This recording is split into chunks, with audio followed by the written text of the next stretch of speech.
Pair পদ্ধতিতে আমরা মানে বিএনপি মানে না বলে যে সম্পর্কটা কেন বলেন, কেন বিএনপি চায় বা আমরা চাই যে সকলের ভোটে, সার্বজনীন ভোটে প্রতিনিধি নির্বাচিত হোক। এখন পেয়ার হলে একজন যদি 10টা ভোট দেন আপনারা, সেভাবে আমি উপরে যেতে চাই প্রপোর্শনেট আর অনুপাতে, তারও একটু লোকেরা ভোট দিয়েছে কাজে একটা দিয়ে দাও। এতে কি হবে?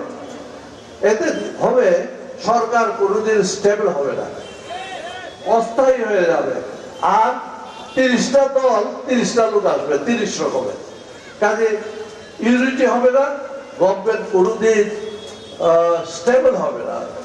এবং সেই কারণেই আমরা এই অনুপাতিক নির্বাচন ভোট আমরা চাই, প্রতিনিধি আমরা চাই না, আমরা চাই ডাইরেক্ট ভোটে, যে যার ইচ্ছা ভোট দেব। যদি ভোটে আমরা পাস করি আমরা ক্ষমতা আসবো, আর আমরা পাসটা করলে যে আসে আসুক প্রতীকী আমরা বেড়ে নেব।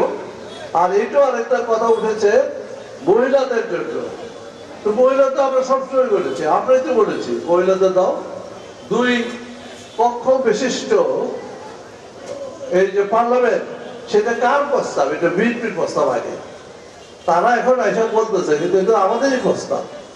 কাজে ওই জায়গায় কিভাবে যাবে সেটা আমরা বলেছি, যারা প্রতিনিধি তারাই করবে। আর যদি তাও না করে আছে মহিলাদের ভোট মহিলারা দিবে প্রতীকী, কাজে কোনো অসুবিধা নাই। দেশে হলো গণতন্ত্র প্রতিষ্ঠা হোক এবং জনগণের কথা নির্বাচনের মাধ্যমে প্রতিষ্ঠিত হবে।